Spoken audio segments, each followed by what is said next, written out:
Hi and hello, Rays fans, and welcome to this presentation of Rays Baseball. This is Game 2 of a 4-game series against the Cleveland Indians. Your Tampa Bay Rays at 5-8, taking on the Indians at 7-7. It's Yonny Chirinos versus Zach Plesac.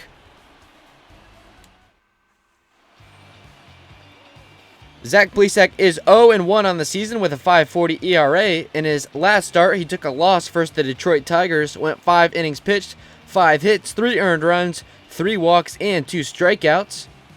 The first man he will face in his first inning is the second baseman, Joey Wendle. He'll be leading things off. A relatively same lineup compared to last night, just a couple of changes, a different catcher. We'll give you the lineup after the first pitch. It's a nice night here in Cleveland. The first pitch to Wendle is a low for ball 1.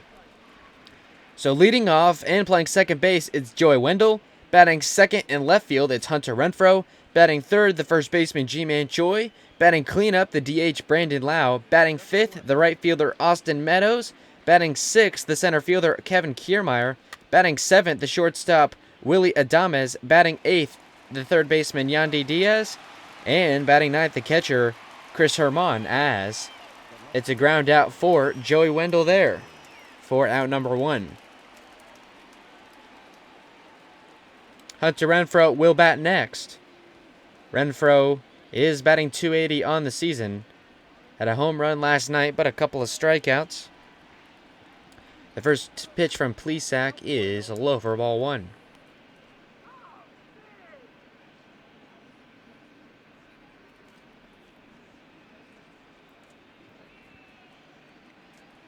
Tampa Bay is 5-8 after the win yesterday. They're 5 games back of first.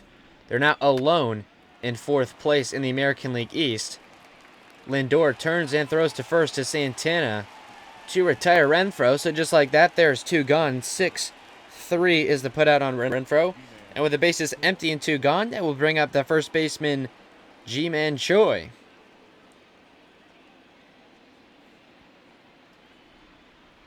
Choi is batting .271 on the season. He's got the lefty on righty advantage against Plesac. He pops that one straight up to the catcher. It'll be Roberto Perez underneath it to retire the side. 1-2-3 go the Rays in the first. Bottom of the first next.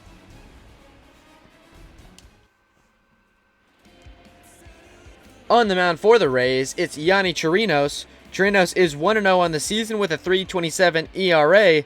In his last start, he got a win against the Texas Rangers, going 5 innings pitched, 7 hits, 3 earned runs, 2 walks, and 3 strikeouts.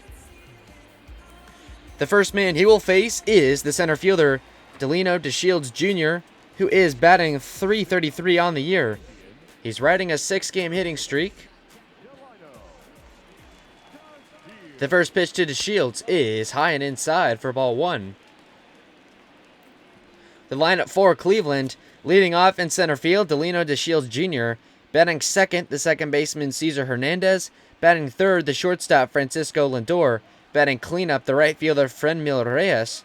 Batting fifth, the first baseman, Carlos Santana. Batting sixth, the DH, Oscar Mercado. Batting seventh, the third baseman, Jordan Luplow. Batting eighth, the left fielder, Bradley Zimmer. And batting ninth, the catcher, Roberto Perez. So, a little bit different lineup for Cleveland. Definitely more changes than the Rays made. Rays just changed the order a little bit and have a different catcher. As DeShields fouls that one back. So it'll be a 1-2 count to the leadoff man, DeShields.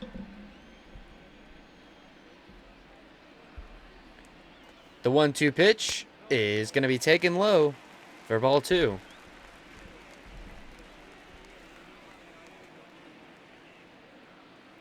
The 2-2 pitch here is low.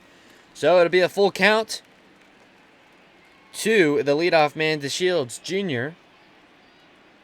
The payoff pitch is grounded right to the second baseman, Wendle. He will make a routine throw to first to retire the leadoff man. So there's 1 gone in the first for Cleveland. 4-3 is a putout on DeShields Jr. And that will bring up the switch hitting second baseman, Cesar Hernandez. Hernandez, .250 on the season, 3 home runs, and a whopping 14 RBIs already at this point in the season. I don't think anyone on the Rays is in triple digits in that statistic.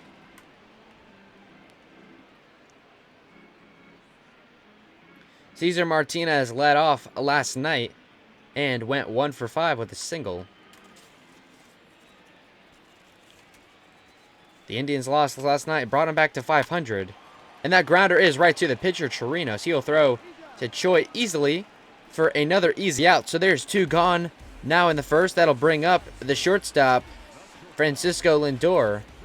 Lindor is batting .255 on the season. A nice calm inning for Chirinos so far. They desperately need a quality start from Chirinos as the bullpen is extremely stressed. Brendan McKay went 3 innings, and they had work from pretty much everyone else. Oliver Drake, Peter Fairbanks, Chaz Rowe, and the closer, Nick Anderson, got the save. Diego Castillo, Jose Alvarado, the 2 that would most likely be in play. You would think that Anderson would come out in a save situation in the 9th if the Rays would be so fortunate as to have one. Francisco Lindor is now down 0-2 in the count. The 11th pitch from Chirinos is fouled away.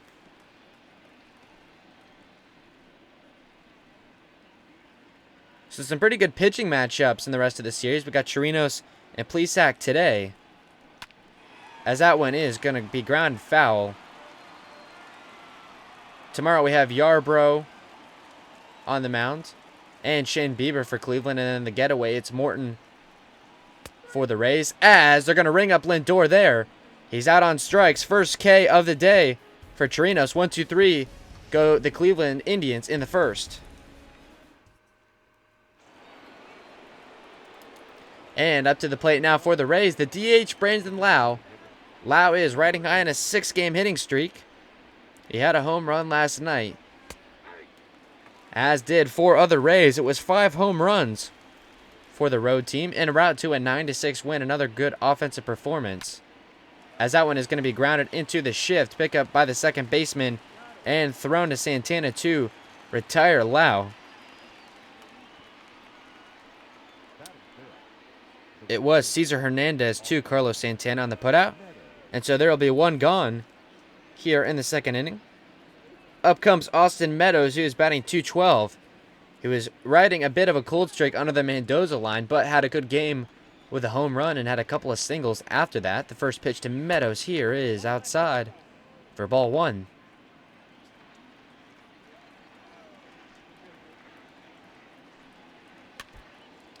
That one fouled back to the catcher. As I was mentioning in the bottom of the last inning, talking about the pitching matchups, as we said, it'll be Yarbrough v. Shane Bieber tomorrow, and then in the getaway on the Sunday afternoon, it'll be Morton versus Clevenger. So they're both de facto aces on that Sunday afternoon game that we certainly look forward to. The Rays have a lot of work to do catching up. They're 5 games back of the Yankees, who absolutely have demolished the Baltimore Orioles in their series. They head to Oakland next, so maybe a chance to pick up a couple of games. But Cleveland, they're no slouches. Their lineup, as we mentioned last night, they are stacked top to bottom. No easy outs. The 3-1 to Meadows is fouled away.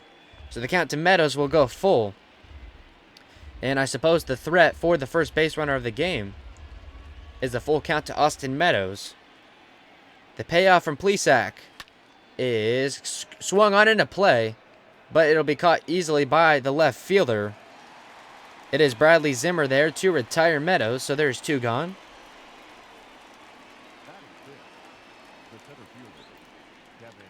And with 2 gone and the bases empty, it'll be the center fielder, Kevin Kiermaier, up next. Kiermaier is 190 on the season. 3 home runs. He had 1 last night. It was an exciting 2-run blast that gave the Rays the lead. I believe they didn't look back after that. Tacked on some more runs. The first pitch to Kiermaier here is swung on and chased by the left fielder, Zimmer. He goes back out near the track, but will easily retire Kiermaier. Another 1-2-3 inning for the Rays, as Plesac is looking good through 2.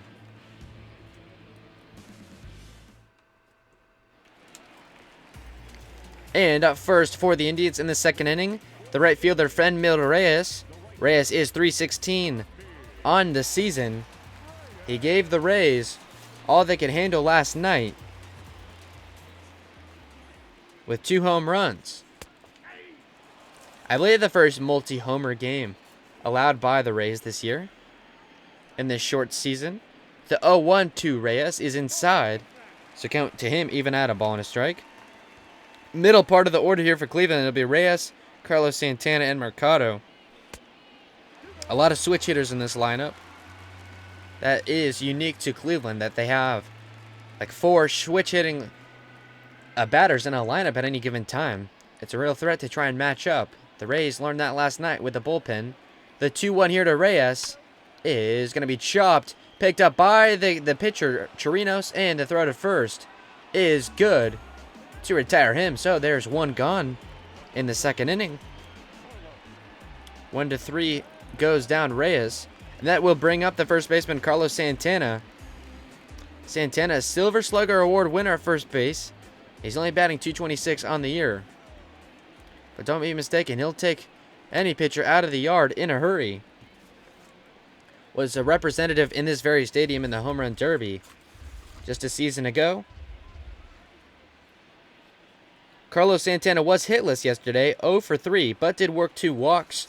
So he was no stranger to the base path, as that one grounded right to Choi. Flipped to Chirinos to retire Santana. So just like that, there's 2 gone, as neither team has a lot of base runners to this point. This game is going much differently than the one last night, with a lot of home runs often and early. A second straight 1-3 putout, which is a little bit of a strange thing. Oscar Mercado, the designated hitter, will bat now with 2 gone and the bases empty. Mercado is .217 on the season. The first pitch to him is taken low for ball 1. Mercado, if you recall, in the bottom of the first inning yesterday, had an inside-the-park home run. Kevin Kiermaier tried to make a diving play. The ball got past him, rolled all the way to the wall. It was picked up by Renfroe, and then they couldn't relay it back in time. Of course, Mercado, a fast, speedy guy, was in center field last night. Is DHing here. I'm sorry, he was DHing last night as well.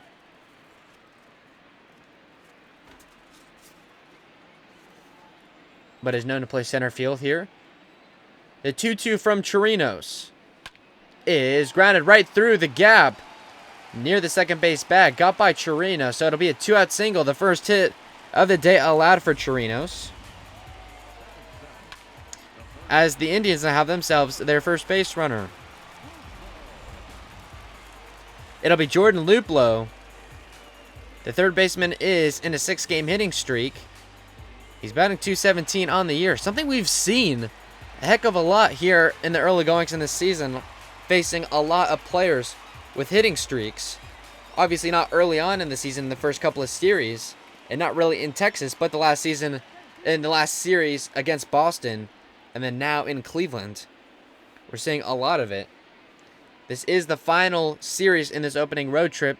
The Rays will return home, I believe, on Monday to face the Houston Astros, as the Astros return to Tropicana Field for the first time after the American League Division Series in 2019. A series, of course, that the Astros went on to win in 5 games, but the Rays taking games 3 and 4 at home. Both exciting games. High scoring, a lot of home runs. Not something the Rays are necessarily known for, as the runner's going to steal the throw, not in time. So Mercado will steal second base to give the Indians a runner in scoring position with 2 gone. The throw from the new catcher Herman is not in time. It's a 1-1 count here to Luplow. The 27th pitch from Chirinos is inside for ball 2. So now the Indians really have themselves a legitimate threat. The 2-1 pitch to Luplow is taken outside. Bottom part of the order is the Indians. The 3-1 pitch here is fouled away, so the count will go full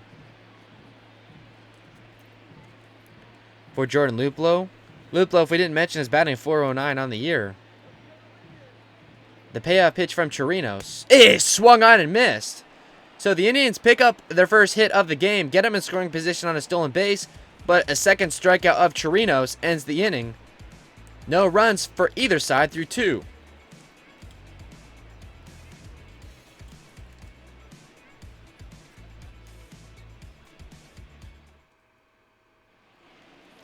And getting things started for the Rays in this 3rd inning, it is the shortstop, Willy Adames, who will bat first. Adames is batting .200 on the season, right on the Mendoza line. Batted 9th yesterday, had a couple of hits to get things going for him. As we always talk about, he plays a great shortstop, but his bat a bit inconsistent.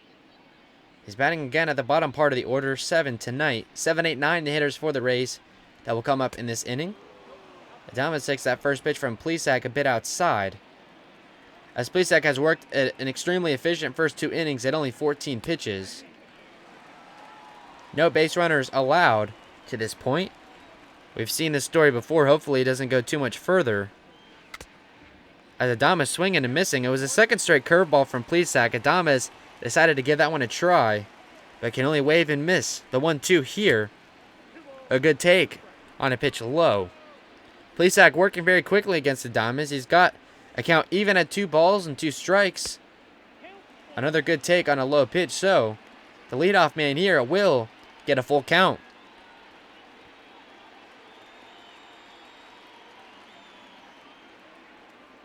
The payoff pitch is swung on and fouled away, so we'll do it again at 3-2.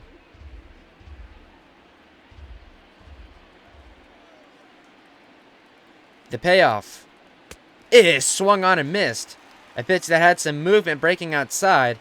Fooled Adames there, so it'll be the first strikeout of the day for Plesac, and there's one gone. Now in the 3rd. That will bring up the 3rd baseman, Yandy Diaz. The right-hander is 156 on the season. As he swings at that first pitch. Looked like he got a good hold of that curveball, but fouled it away. A single run batted in on the year. He had an extra base hit last night, only his 2nd of those on the year. As I'll keep mentioning, he started the season 0 for 20. Got going in that Boston series. But it's been a tough going for him so far. Was so crucial to the Rays' success last year, especially in the postseason. The 0-2 is fouled away. Led off the AL wildcard game with a home run. Added another one. An exciting game that the Rays fans won't soon forget. The 0-2 is popped up, chased by the left fielder Zimmer. He'll be there easily to retire Diaz, so another 1-2-3 inning for the Rays in the 3rd. The pitcher Plesac has gone completely through the Rays lineup without allowing a base runner.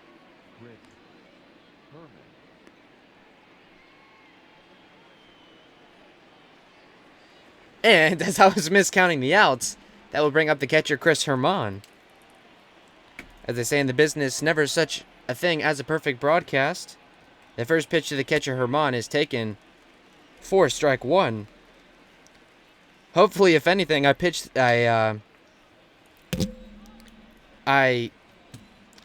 jinxed the pitcher Plesac.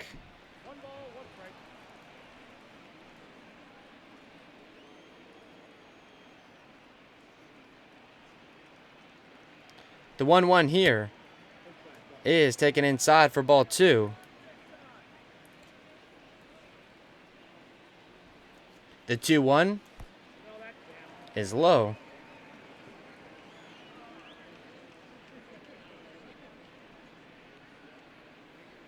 Plesac with a 3-1 count to the catcher Herman.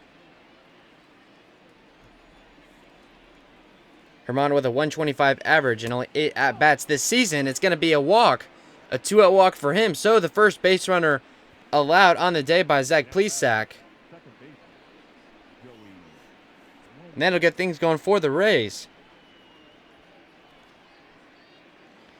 An unlikely candidate to be the first base runner for the Rays, but it is the catcher Herman. And that will bring up the top of the lineup for the Rays. Now the second baseman, Joey Wendell, is up with a ground out in his first at-bat against Plesac. That one is in there for strike 1.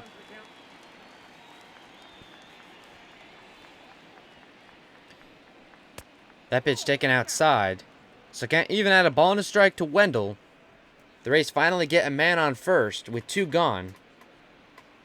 Back to the top of the lineup they went. It's Wendell here against Plesac. The 1-1 is fouled back, so now 1 strike away is Plesac from getting out of the inning.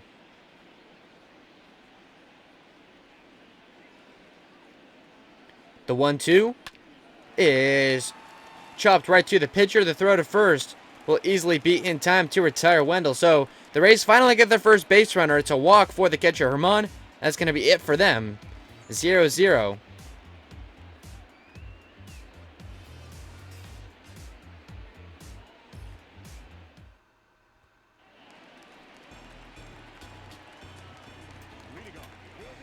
Leading off things for the Indians in this third inning, it's the left fielder, Bradley Zimmer. Zimmer is in his first at-bat here. Looking for his first hit of the season. As that one is fouled away. A ball and a strike, the count to the left fielder now. Count even at a ball and a strike. The pitch from Chirinos. He tries to put down the bunt, but it'll be foul. That's something we see very often. Guys trying to bunt to get on. The 1-2 here is taken low. So count now even at 2 balls and 2 strikes to the man leading off the third inning. As he takes that one. Count will go full now at 3 balls and 2 strikes. Chirinos looking to avoid giving away his first walk. He's given up a hit, but that's been it. 2 strikeouts. The payoff is in there for strike 3. They ring up Zimmer. He'll strike out looking. That'll be the third of the day for Chirinos, and there's 1 gone. And as the Indians finish out their bottom part of the lineup, it is the 9-slot hitter, the catcher, Roberto Perez, who is .253 on the season. Did a bit of damage last night. A couple of hits. That first pitch is in there for strike 1 on the outside part of the plate. No home runs for Perez, but 6 runs batted in. Not bad stats for a catcher, especially in the American League. The 0-1 to Perez is popped up. It'll be the center fielder. Kiermaier going out near the track, but he will retire the catcher, Perez. So there's 2 gone now.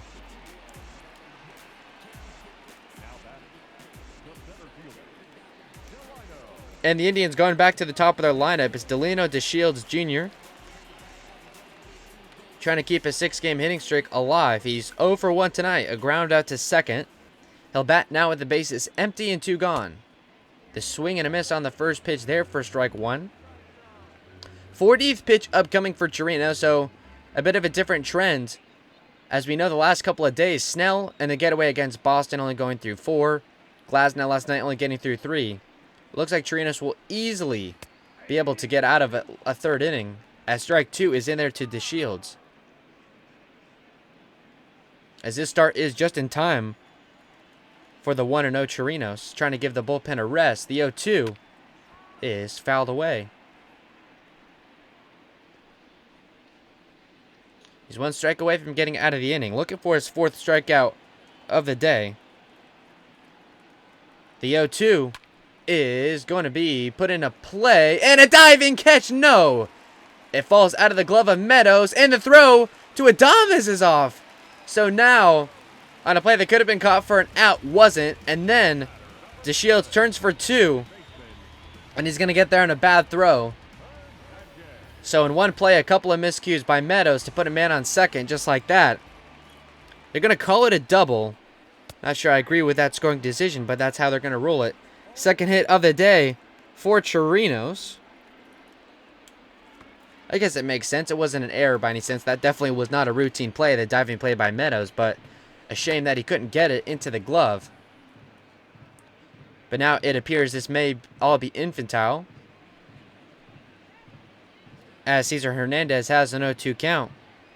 Grounded to the pitcher in his first at-bat. He swings and misses there to end the inning. The 4th strikeout there erases the threat for the Indians. They get a double with 2 outs, but that's going to be it for them. A 0-0 game through 3.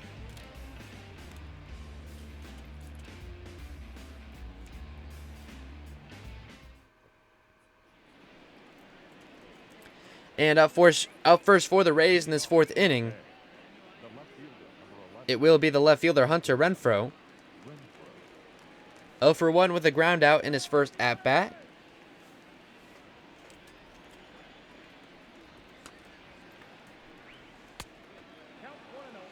That first pitch low for ball 1.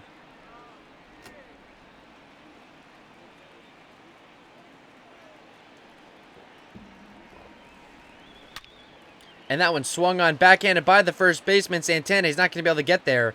And Renfroe will be safe at first. It'll be ruled a base hit. So that'll be the second of those for the Rays today, as they got a leadoff single to get things moving.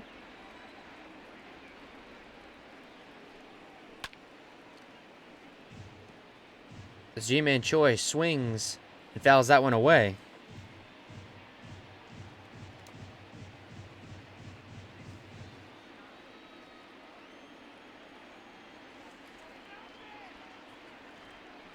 The 0-1 to Choi is swung on and fouled away, so now quickly he's in an 0-2 hole. Trying to get a rally started for the Rays. Only 38 pitches for Plesac, so it looks like we might be in a bit of a pitcher's duel. Choi takes that one inside.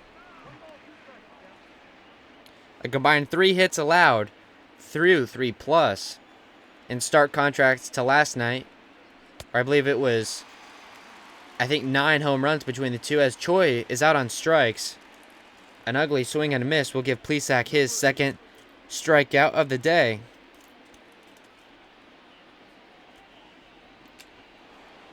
And up next, with 1 on and 1 out, it's the DH, Brandon Lau.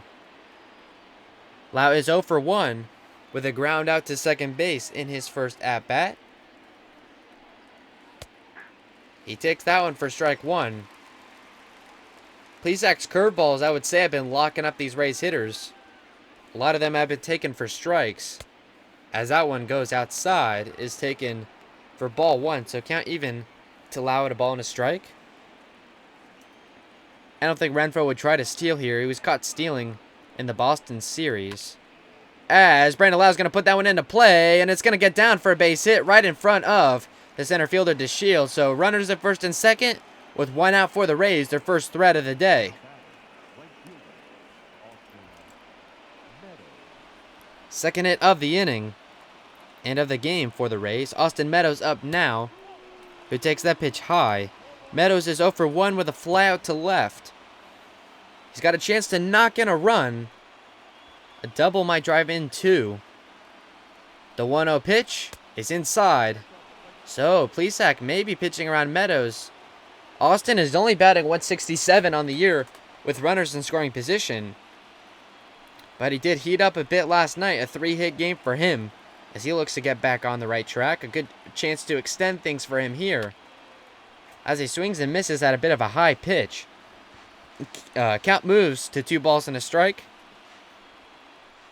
Chance for the Rays to break this game open. Swing and a miss for Meadows there for strike 2. Roberto Perez pointing at his pitcher as if to say, good work on the swing and a miss at Meadows. He's got to do it at least one more time to get him out, though. The 2-2 pitch upcoming from Plesac is going to be swung on and missed. Reynolds will stay at first and second, and so there'll be 2 gone. That's the third strikeout of the day for Plesac, and with 2 on and 2 out, that'll bring up the center fielder, Kevin Kiermaier. Kiermaier himself 0 for 1 with a fly out to left, so a same situation now, but with 2 outs. Renfroe at second. Kiermaier takes that pitch low. Lau at first. Kiermaier 186 on the year. Had a home run last night. Can he replicate that performance? That one is in there for strike 1. Kiermaier, similar to Meadows, is 167 with runners in scoring position on the year. Not necessarily a clutch hitter, if you will.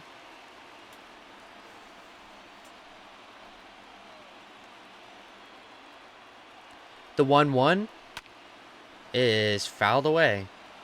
Looks like Kiermaier might have gotten a decent piece of it, but could not stay fair, and now Plesac 1 strike away from getting out of the threat. The 1-2 pitch on its way, and it's fouled away. 53rd pitch now upcoming for Plesac, so he's still pacing well, even after giving up a couple of hits.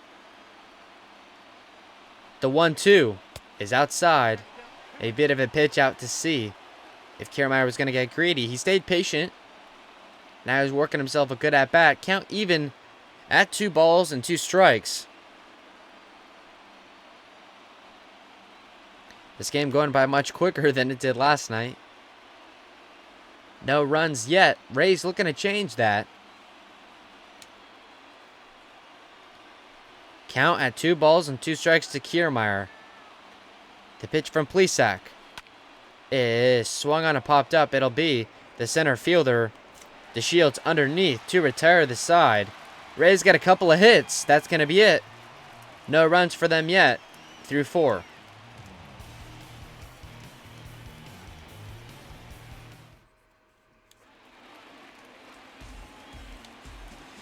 And now for the Indians is Francisco Lindor getting things started. Lindor 0 for 1 against Chirinos with a strikeout. 1 of 4 on the day for Yanni. 2 hits, 4 strikeouts, no walks yet for the number 4 starter. They've gotten a lot of good work out of him. A 3.27 ERA, as we talked about, a 1-0 record. If I'm not mistaken, that would have been a no decision at some point against the Yankees.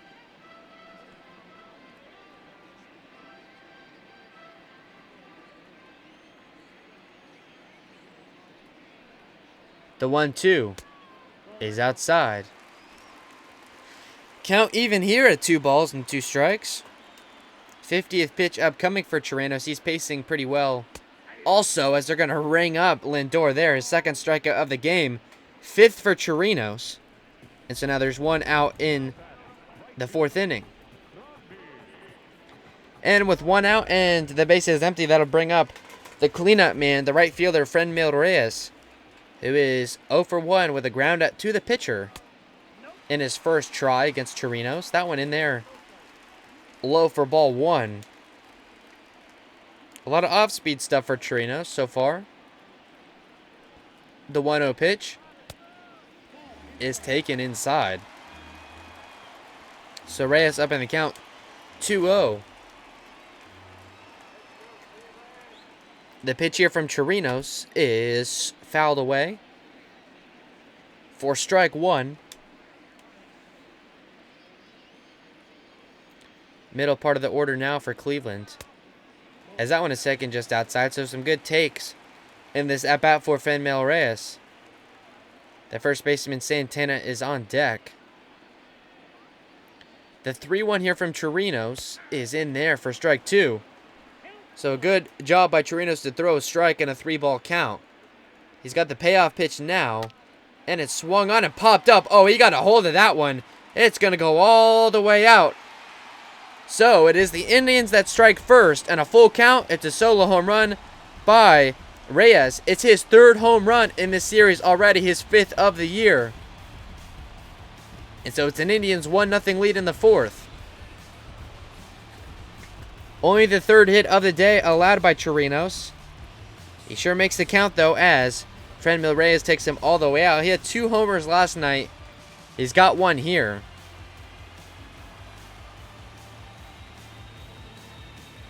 And so that gets things started in this one. About an hour after first pitch.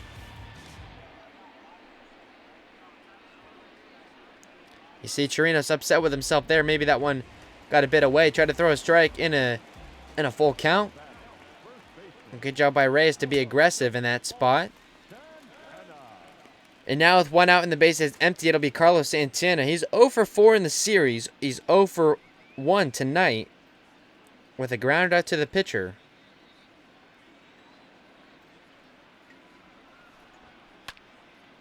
As that one is going to be on a line right to the right fielder, Meadows. So that'll be an easy out there. Just a 1-pitch flare out to right. And so there's 2 gone.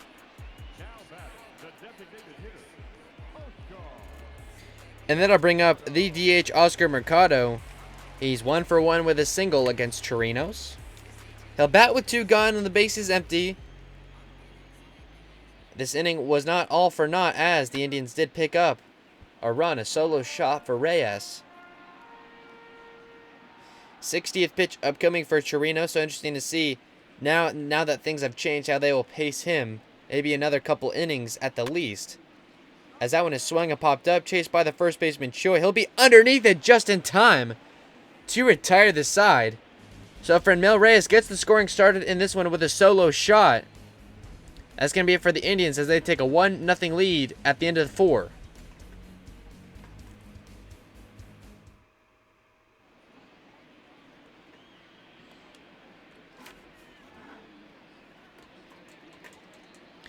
And now for the Rays, that'll be at the bottom part of their order. The shortstop, Adames, will bat first. Adames is 0 for 1 with a strikeout against Plesac. 54 pitches through 4 innings for the Cleveland starter. He looks pretty good so far. That one swung on and missed. First strike 1 by Adames. Plesac, his stat line is 2 hits, 3 striking out, and a walk. As he looks to boost the Indians to their first win of the series. After an ugly 9-6 loss last night, they gave up 5 home runs to Rays hitters. The 1-1 to Willie is taken easily outside. That curveball got away from the plate in a hurry. Willie able to lay off of it, and he's got a 2-1 count here, a hitter's count. Swung on and popped up. It'll be the second baseman there to record the out. And he gets under it. It is Cesar Hernandez, I should say, to put away Adames. So there's 1 gone. And that'll bring up Yandy Diaz, who's 0 for 1 with a flyout to left in his first at-bat.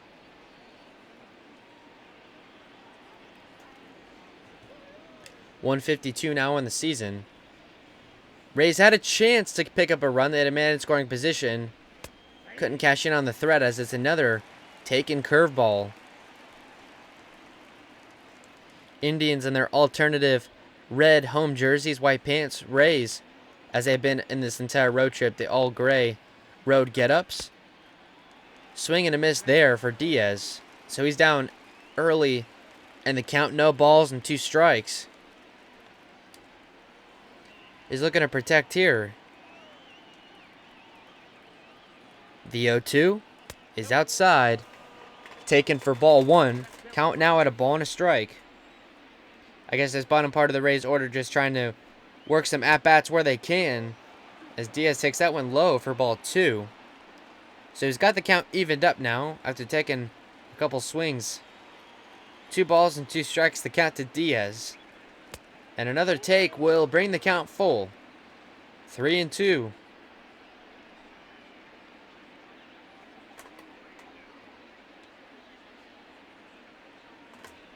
Plesac has walked a man already, striking out 3. The payoff is swung on and missed by Diaz. Make that 4 strikeouts for Plesac as Diaz goes down for the second time tonight.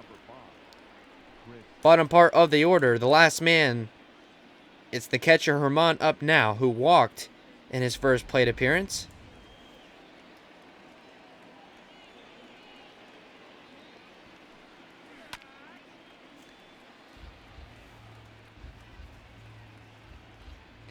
I would hate to speak out of place, but it would appear is that there would not be much offense in this inning, as it will also be the 7, 8, 9 hitters for Cleveland.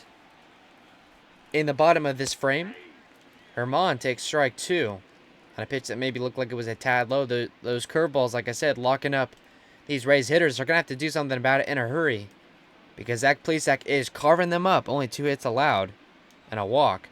The 0-2 is swung on a miss. Got him on the curveball again.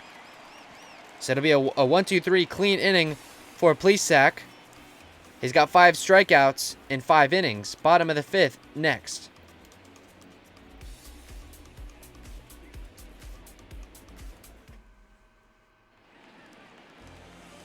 And up first in this inning, it's the third baseman, Jordan Luplow. Luplow is 0 for 1 with a strikeout in this one.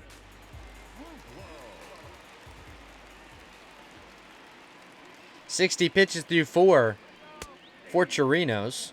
So as we discussed, if he can get out of this one, certainly a 6th inning would be in play. And wishful thinking would tell you 7 innings maybe for Chirinos tonight. And that one grounded to Diaz to throw to first to retire Luplo easily. So just like that, there's one gone. 5-3 is the out on Luplo, and that'll bring up the left fielder Bradley Zimmer, who's 0 for 1 and a strikeout victim as well of Yanni Chirinos. One of the 5 strikeouts that he has had tonight.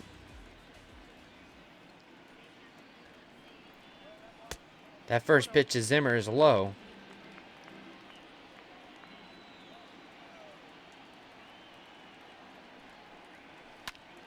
That one is swung on and fouled, so that'll even up the count. Now at a ball and a strike.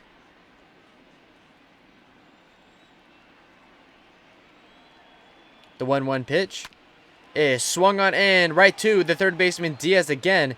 He'll straighten up and throw to first to retire Zimmer. So easily 2 up, 2 down for Cleveland. They've got the catcher Roberto Perez up next.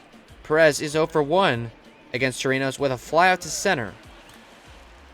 He's 1 for 5 in the series. I believe it was a single last night. The first pitch is right to the middle, picked up by the shortstop Adames, and he'll throw to first to retire the side. A quick 1-2-3 inning for Cleveland here, as Chirinos' pitch count will stay low. Indians up 1-0 through 5.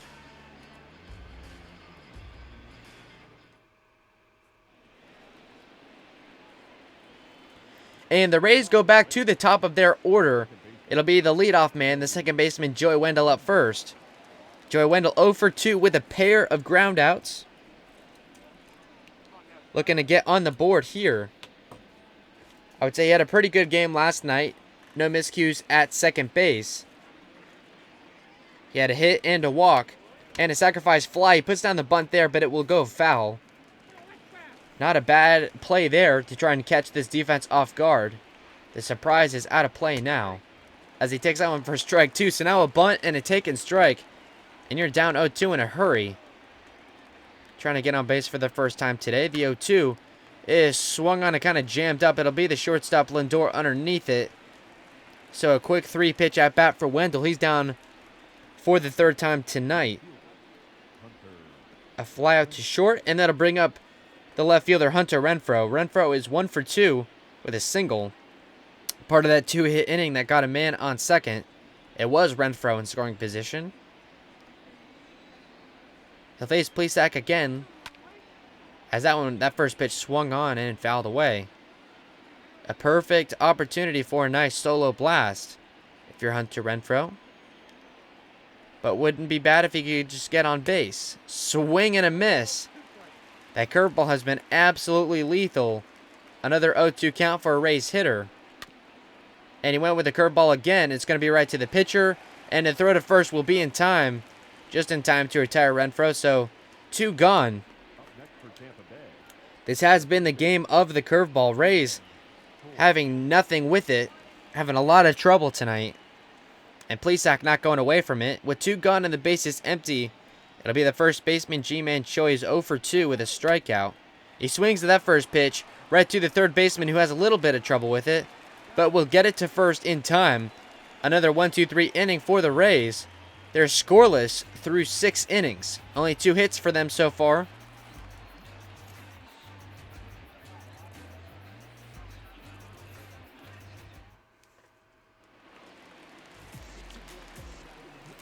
And the Indians will go to the top of the lineup as well. It'll be Delino DeShields Jr. He's 1 for 2 with a double. Swings that first pitch up, charged by Kiermaier, and he will dive, and the play will not be there. It was in shallow center. Felt like maybe Adames could have gotten out to it as we look at the replay, but Kiermaier called it. He charged it from deep center. Made a headfirst dive, but could not get the ball in his glove. Another, I guess, defensive miscue for Kiermaier in this series. Of course, the one last night allowed an inside-the-park homer. That'll be the second hit of the day for DeShields.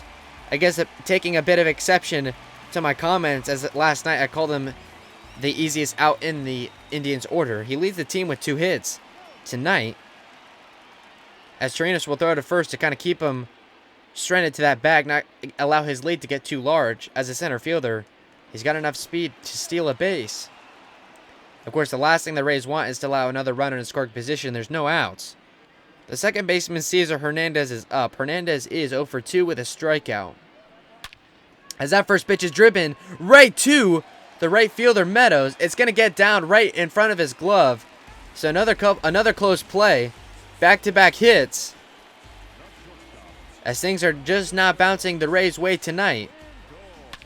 You'll see the replay right there, falling just in front of his glove. Picks it up on the short hop. And now it'll be Francisco Lindor with 2 men on and no outs. The first pitch to Frankie is in there for strike 1. So now 5 hits allowed for Chirinos. The Rays have some men warming up in the pen. 70th pitch upcoming for Chirinos, but of course you don't want to give up any more runs if you don't have to, as that one is low for ball 1. Lindor is 133 on the season with runners in scoring position. He's going to need to change things up to add in an insurance run, as the Rays have 4 innings left to work with. They've been helpless against the Plesac curveball tonight. They're going to have to get things turned around. The 1-2 to Lindor is grounded right to the shortstop, Adames. He'll go to 2 and to 1, so it'll be a double play. A nice ground ball from Lindor. The Rays turn it for 2, and now there's 2 gone. That double play goes traditional 6-4-3. Haven't seen one of those in a couple days. The long hop to Adames. A nice throw to Lau at second. To Wendell at second, I should say. And to Choi just in time to retire Lindor at first. And with a man at third and 2 outs, it'll be Franmil Reyes, who has homered. It came in his last at-bat. He's got a man 90 feet away, but with 2 gone. He'll face Chirinos again, as that one is in there for strike 1. So it looks like the Rays are going to be able to get Chirinos through 6. I don't mean to jinx anything, but that one is fouled away, so he's only a strike away. So barring anything crazy. They had Oliver Drake warming up in the pen, I saw. He did pitch last night. He did give up a home run. So maybe not the first guy out of the pen that you want to see. That one is swung on and missed. 6 strikeout for Chirinos. He gets out of a 2 base runner situation with a double play. Keeps the Indians lead to just 1.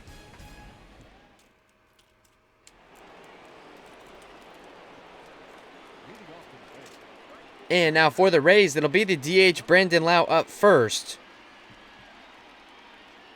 Brandon Lau batting cleanup today. He's 1 for 2 with a single. He'll face Plesac. Plesac only 74 pitches through 6.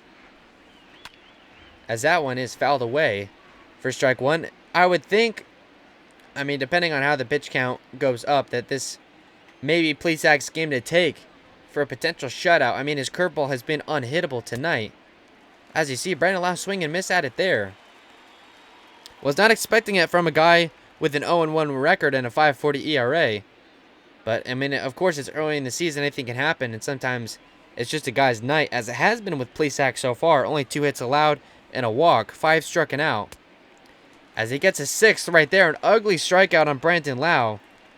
As he goes down on strikes for the first time tonight. 6th K in the scorebook for Plesac, as he keeps his run of terror going.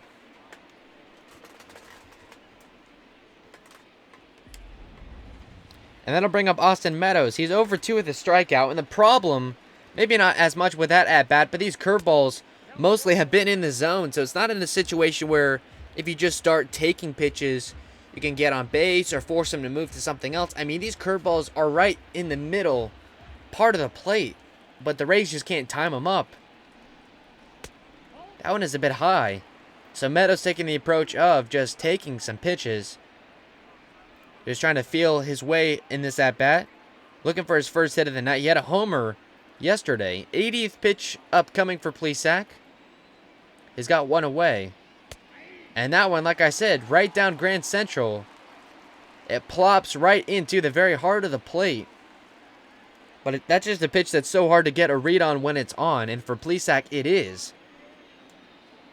The 2-1 to Meadows is low for ball 3. So Meadows, he's taking the approach. He has not swung in a single pitch in this at-bat. It's worked to the tune of a 3-1 count. I would anticipate Plesac is going to give him something to hit here, as he doesn't want to give up a base runner free of charge. The 3-1 pitch is swung on, and it'll get into the gap for a base hit. So it'll be Meadows with a 1-out single. A good at-bat worked by him. Takes 4 pitches, finally swings at one. It gets just into the gap for a single. Got just the top half of that baseball. A nice grounder that got where it needed to go. First hit of the night for Meadows. Third for the Rays. And that'll get the tying run on board. It'll bring up Kiermaier as he takes that one inside. I hate to say it for Kiermaier. I just have a feeling that a double play is a good possibility here. He's 0 for 2 with 2 flyouts. So more getting underneath the baseballs, not on top of them on the curveball so far. The throw to first. Meadows slides back to keep his lead short. Meadows not one of the faster guys, but he is an outfielder, a threat to potentially steal base. Maybe a bump play by Kiermaier. And that one is a grounder right to the second baseman. Throws to second is good, and the throw to first not in time. So Kiermaier runs out a double play, but it'll be a fielder's choice. And there's 2 gone in the 7th as the Indians get the lead runner. Unproductive out, as I guess you would say. I mean, you get a faster runner at first, but it'll cost you an out. I'd wonder if Kiermaier might try to steal a base to make up for it, as he's kind of known for doing that kind of thing. He's got Adames at the plate now. Adames taking that one outside. So it's the shortstop, Adames up. He's 0 for 2 with a strikeout. He's got Kiermaier at first with 2 outs. 85 pitches for Plesac, so, like I said, a potential for a complete game shutout. The 1-0-2, Adames is fouled away. And what's so irritating if you're a Rays fan watching this, another curveball down the middle, Adames can set it into the seats, and the Rays, just like that, have a lead. It's only a 1-0 game. And even in a bases empty situation, you get a hold of one curveball, it's a tie game. The Rays just need to get something going. As Adames fouls that one away, another curveball. So Plesac is now 1 strike away from getting out of the inning. It'll be his 88th pitch. He's got Adames up in a 1-2 count. Kiermaier on first. The 1-2 is taken low. A nice take there. You see Terry Francona looking on, giving signs from the dugout. A familiar face of Kevin Cash. Cash spending so much time with him in the Red Sox organization and the Indians as well. The 2-2 is going to be fouled away. Count will remain 2-2. The hope, I guess, is if a guy like Adames can work in that bat long enough, Plesac just hangs one. The 2-2 here is swung on and missed. 7th strikeout for Plesac. Rays get a base runner, but that's going to be it. They're down 1-0, 7th inning stretch time. It's 1-0 Indians.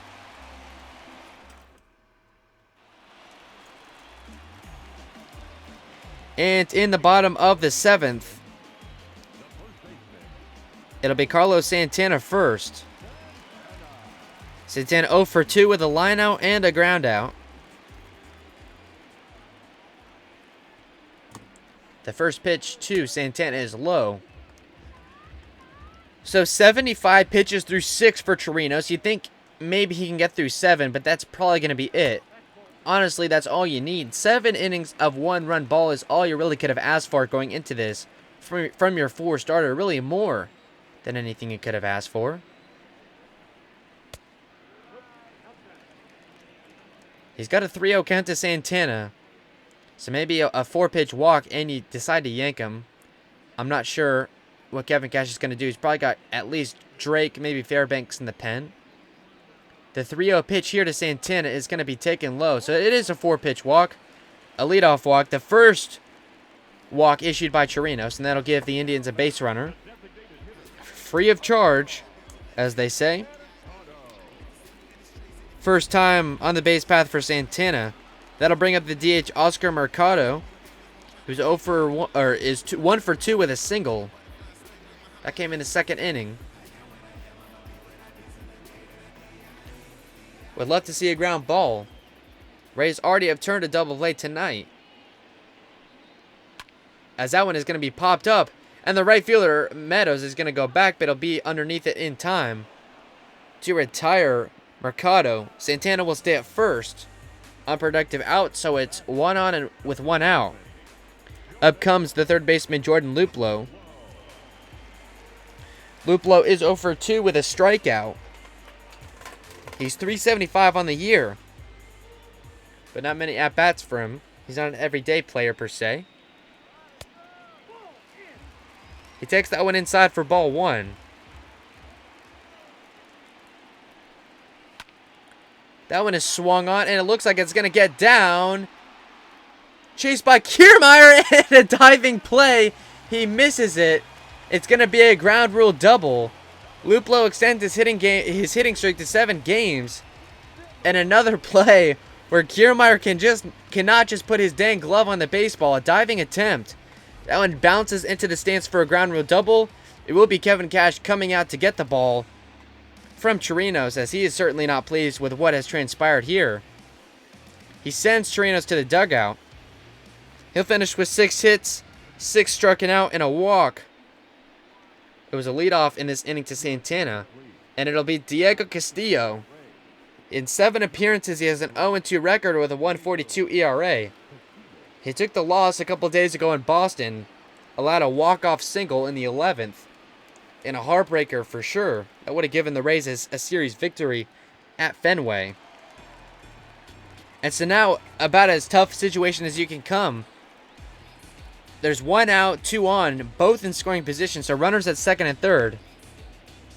I guess the bright side is you're facing the bottom of the order. The 8-hole Bradley Zimmer is up now, who is 0 for 2 with a strikeout.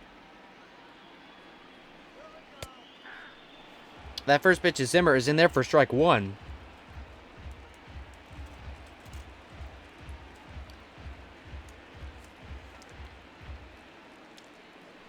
So Chirinos gets through 6 1/3. Diego Castillo inherits a couple of base runners, as Zimmer takes a hack at that one, and he's down 0-2. Would love a strikeout here, because that would put any possibility in play, and it would not bring in any runs. The 0-2 is inside.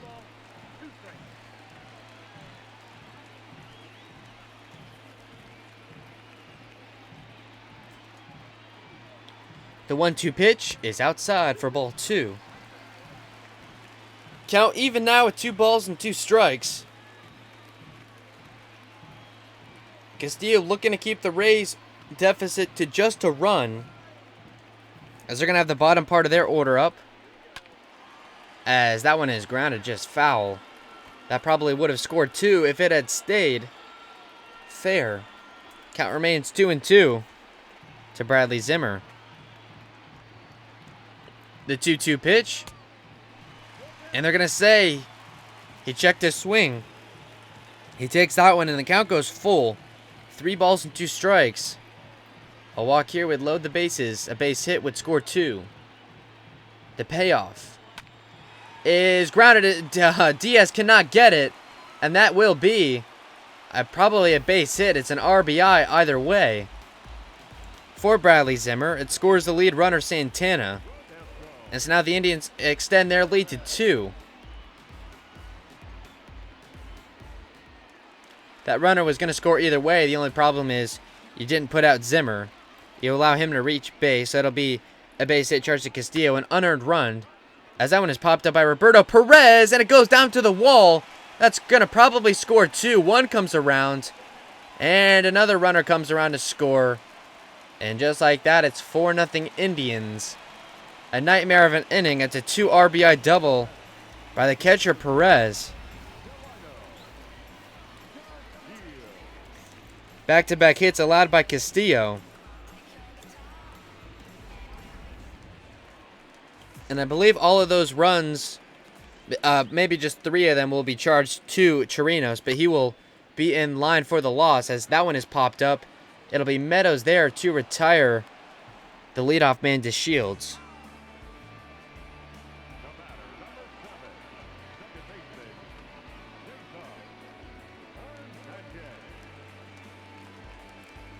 That will bring up the second baseman, Cesar Hernandez. Hernandez is 1 for 3 with a single. Has also struck out.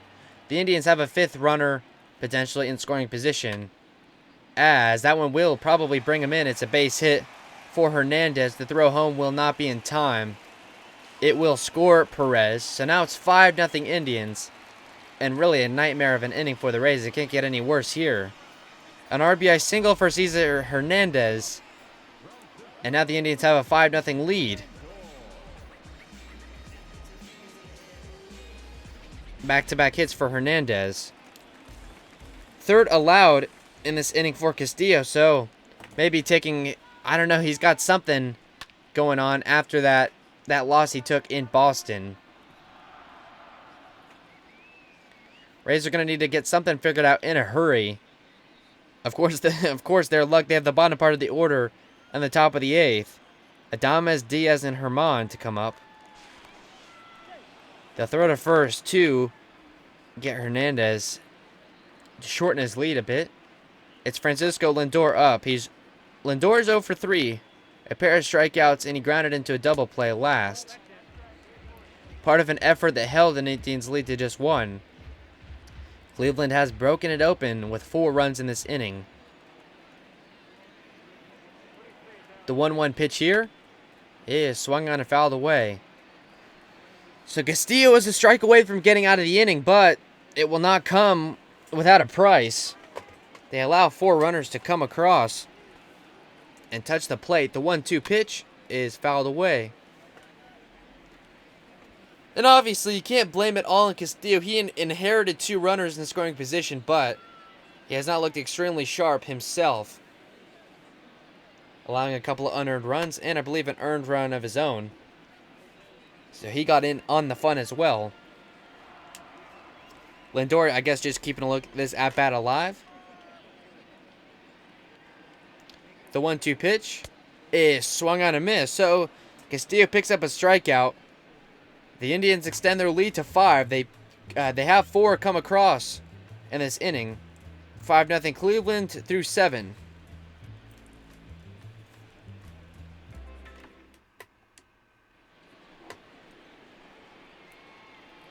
And leading off in this inning for the Rays, it is the third baseman, Yandy Diaz. Diaz is 0 for 2 with a strikeout and a flyout. He's up against Zach Plesac, who comes out for an 8th. He's had 90 pitches through 7. Diaz takes that one inside. The righty Wood, the righty Simber warming up in the pen. I don't know what Terry Francona's approach would be at potentially allowing Plesac to go for a complete game shutout. It's going to take him well over 100 pitches to get there, depending on how things play out. 8-9-1, the hitter is scheduled to come up in this inning, although no one has looked particularly sharp, so not sure if that really matters. The curveball has been unhittable for hitters 1 through 9 in the lineup. The 2-1 pitch here to Diaz is inside for ball 3. Of course, Plesac allows a couple of base runners in this inning, and he's going to be out. I mean, at 94 pitches now, a walk to Diaz could be the end of his day. He certainly had a lot of success.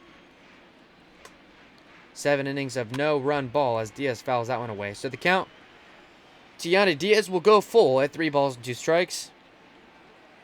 And now it seems more clear that this may be Plesac's last inning or potentially last batter, as it's going to be a leadoff walk to Yandy Diaz. Be interesting to see if that'll be it for Plesac. 7 innings of just 3 hit ball. No runs. He's allowed a leadoff walk to Diaz. Just his second walk allowed. That'll bring up the catcher, Herman. I mean, the Rays don't necessarily have any bats that are extremely enticing. Jose Martinez probably the most.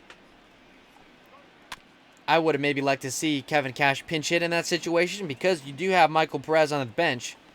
It's not like he's injured or anything. Cash just gave him an off day. It was Herman behind the dish catching. Maybe Cash just wants to give him a full day off. In a hurry, Herman is down no balls and 2 strikes. 99th pitch upcoming for Plesac. Diaz is at first. Rays are going to need to get a chunk of this 5-run deficit eliminated in this inning, you would think, as that one is going to be a base hit. A nice play for Herman in an 0-2 count. Ends up getting a single, so runners at first and second with no outs, and things maybe start to get a little intriguing here in Cleveland in the late stages. First hit of the night for Herman. An unpredicted result, no doubt. Only the 4th hit allowed by Plesac, as he'll throw to Wendell now. That one is outside. Wendell's 0 for 3 with a fly out to short in his last at-bat. Plesac has now reached the 100 pitch count. I would probably take it this to be his last batter, whether Wendell gets on or not, barring a double play or anything like that. It looks like Wendell is going to take his time with his at-bat, taking some pitches. Wendell is a guy that's good at just waiting for his pitch, sometimes to a detriment. It's working out so far. The 2-0 is going to be low, so a real good take there on a curveball. Renfroe's on deck, so if Wendell can get on, things start to get really, really interesting. And it will. It'll be a 4-pitch walk allowed to Wendell. And now Plesac becoming a bit unraveled. He's loaded the bases with no outs. And now the Rays maybe just have a glimmer of hope.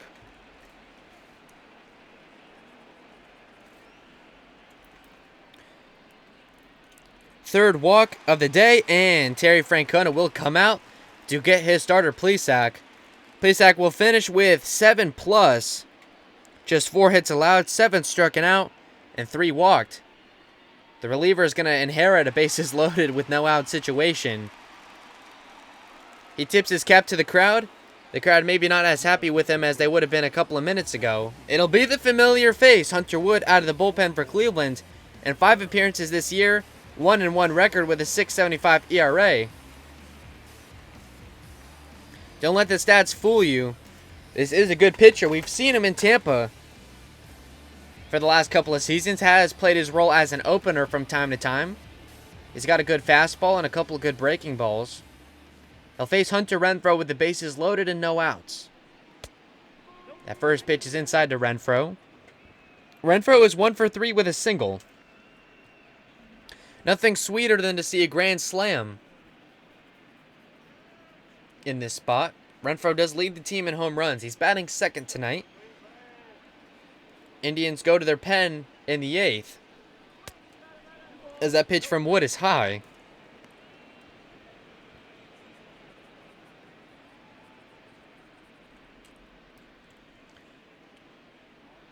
It's probably too early to talk about this because, I mean, obviously Kevin Cash doesn't know what this game is going to look like 3 outs from now, but do you bring Diego Castillo out to start an 8th?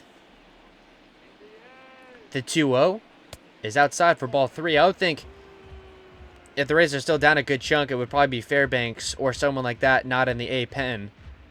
But I would consider maybe having Alvarado ready. And I guess maybe even Castillo to try and get him to work through these lumps. The 3-0 pitch here to Renfroe is swung on and fouled away. You're not going to get a better pitch than that. It was right down the middle. Wood was not going to walk in a run. And I assume Renfroe will get a good pitch to swing at here at 3-1.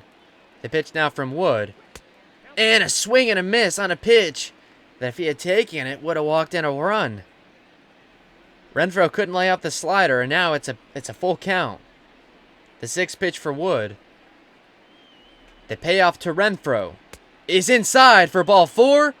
So Wood comes in with the bases loaded and walks in a run. It will be Diaz coming across to score. The Rays pick up their first run. It will be charged to Zach Plesac, as it's an unearned run for Hunter Wood. Renfroe heads to first. That'll keep the bases loaded with no outs. That'll bring up the first baseman, G-Man Choi. He does represent the tying run, as a grand slam would have things knotted up at 5. And if that happened, that would be the craziest game of the year so far.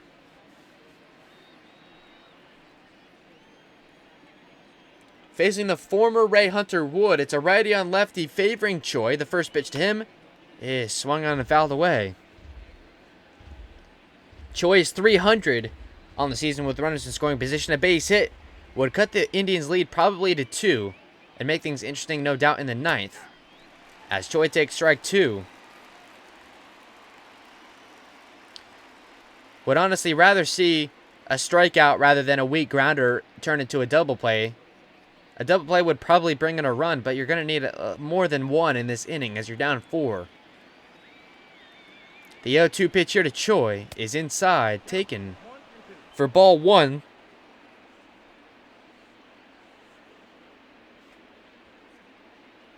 Bases loaded situation, no outs. The starter Plesac loaded him up. Hunter Wood has come on to put out the Flames. He's already walked in a run.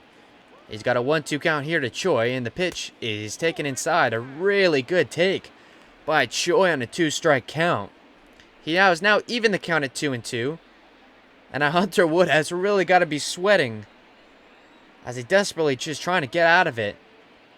Indians clinging on to a 4-run lead. The 2-2 is popped up, chased by the center fielder, DeShields, and this may score a run. All the runners will tag up, and a run will come across to score. It's a sacrifice fly for G-Man Choi. There's now runners at the corners with 1 out. They cut the Indians' lead to 3. So a productive out. You get another runner 90 feet away. So that'll bring up Brandon Lau, who is himself 1 for 3 with a walk and a strike, a single and a strikeout. He takes that first pitch down the middle for strike 1. He's 133 on the season with runners in scoring position. Another pop fly would probably score the runner from third, as he's able to check his swing there. Obviously, the worst scenario would be a ground ball double play. That would keep the runner from third from scoring. Everything else would probably score a run. You're down 3 here. The 1-1 is swung on and popped up. The center fielder, DeShields, is going to go back, and that will score another run as the runner from third will tag. So the Rays put up 3 runs in this inning. It's now 5-3 Indians. A second straight sac fly. This one is for Brandon Lau, so he picks up an RBI. On the fly to center. And Austin Meadows, representing the tying run, will come to the plate with 2 gone.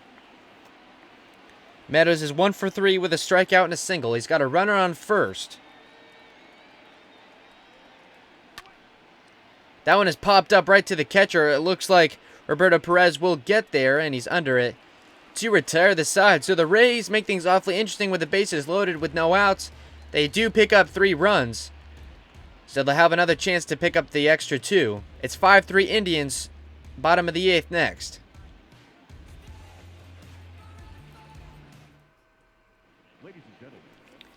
It is Colin Poche on next for the Rays. In 7 appearances this year, he has a 1-0 record with a 1.08 ERA. Has really been an underappreciated piece in the bullpen. A lefty that primarily utilizes the fastball. He's going to have to face a heavy hitter here. The right fielder, Franmil Reyes, is up next. Reyes is 1 for 3 with a home run. Has also struck out. Castillo will finish with 3 hits and a strikeout. At least 1 earned run charged to his name.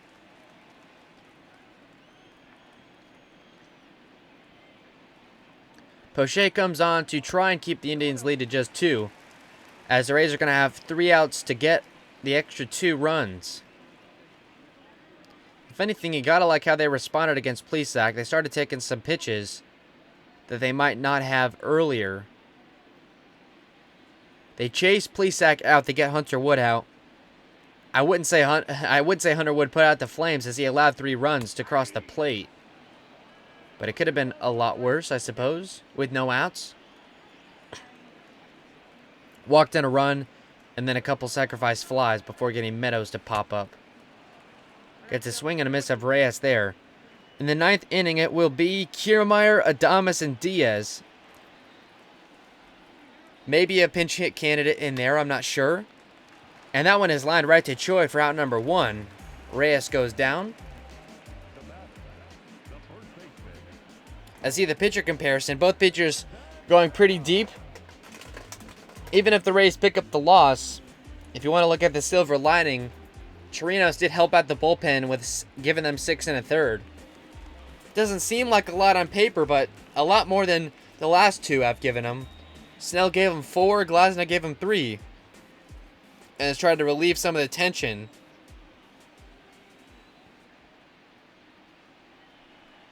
It's Carlos Santana up at the plate to face Poche now.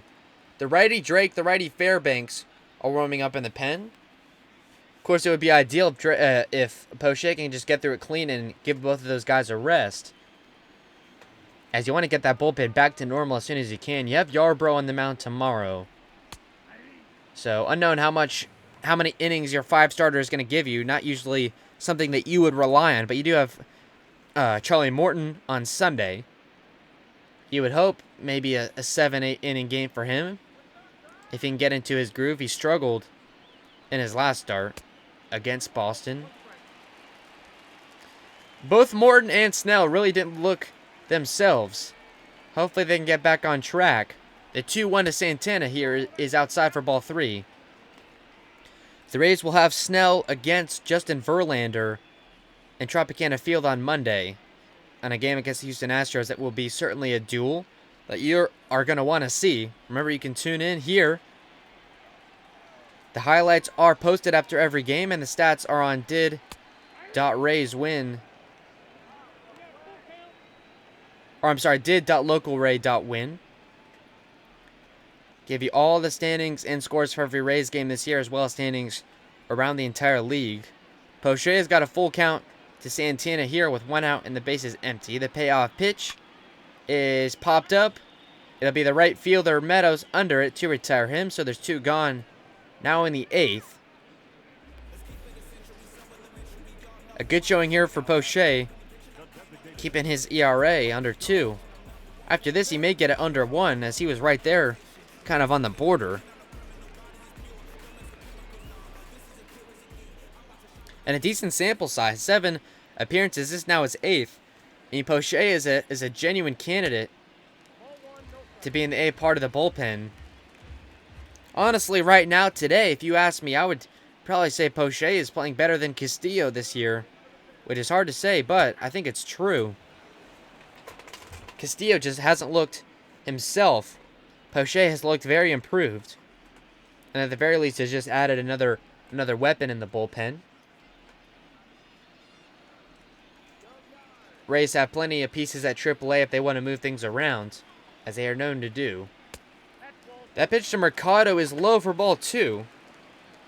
15th pitch upcoming for Poche, so, as we talked about, the Rays are going to have 3 outs left to pick up 2 runs. It'll be Kiermaier, Adames, and Diaz. That one to Mercado is in there for a strike. So now, Poche is 1 strike away from getting out of the inning. He's pitched a clean one so far, 2 up and 2 down. Can he make it 3 up and 3 down? The 2-2 pitch to Mercado. He does. Swing and a miss. It'll strike out for Mercado. Poche gets out of the 8th inning clean. The Rays, down to their final 3 outs, have 2 runs left to get.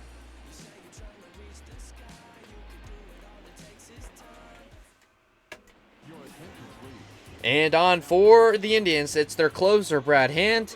In 4 appearances this year, he's 4 for 4 in save opportunities. Only a 2.25 ERA and 4 innings pitched.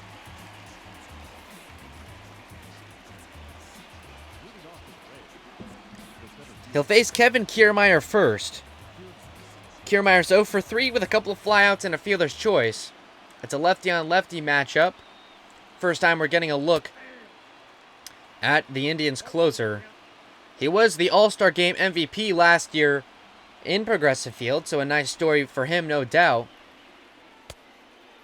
As they're going to say, Kiermaier went on that pitch. Kiermaier down 0-2 in a hurry. He's in a bit of a slump, has really had trouble seeing the baseball at the plate tonight and for the last few days. The 0-2 pitch is fouled away. Lucky he got a piece of it, as that one was pretty low. Bottom part of the order, it's 6-7-8 for the Rays. The 0-2 to Kiermaier is swung on and fouled away, as he's just looking to stay alive against Brad Hand. Hand is just the second man out of the pen. The third pitcher on for the Indians. And an ugly swing and a miss for Kiermaier. He's going to be out on strikes. The throw to first is good to complete the strikeout, so there's one gone now in the ninth. That will bring up the shortstop, Willie Adames. Adames is 0 for 3 with a strikeout.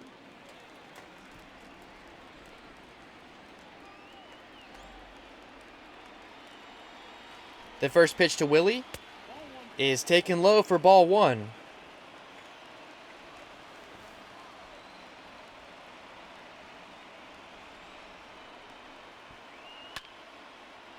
And Willie got jammed up there, but the ball will fall foul, luckily. It's been a weird game, no doubt, but a bloop and a blast will get this game tied up. Let's get ahead. Adames, the 1-1. Swung on and missed for strike 2. Brad Hand looks good tonight. Has gotten some ugly swing and misses so far.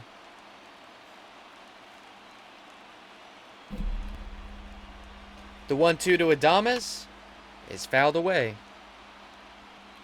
10th pitch upcoming for Hand. He's got a 1-2 count to Adames. It'll be Yandy Diaz up next.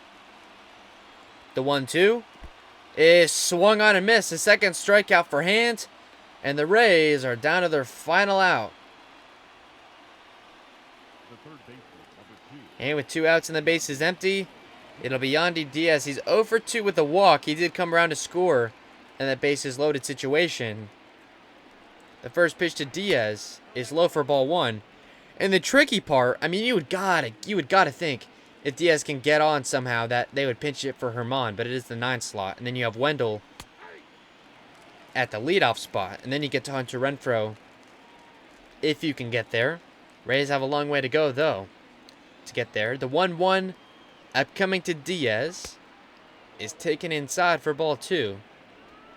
Of course, as any player knows, you got to take it one throw at a time. The 2-1 to Diaz is swung and popped up. Carlos Santana is underneath it, so the closer, Brad Hand, gets a clean inning in the 9th to record his 5th save. Rays lose 5-3. They had their chances in this one, but they pick up a loss here. They drop back to 4 games under 500. They're now at 5-9. Indians get back a game over. They're 8-7. The series is tied up 1 game apiece. We'll see you tomorrow.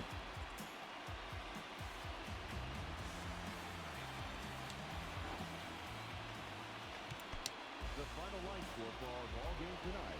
For the victorious Cleveland Indians, 5 runs on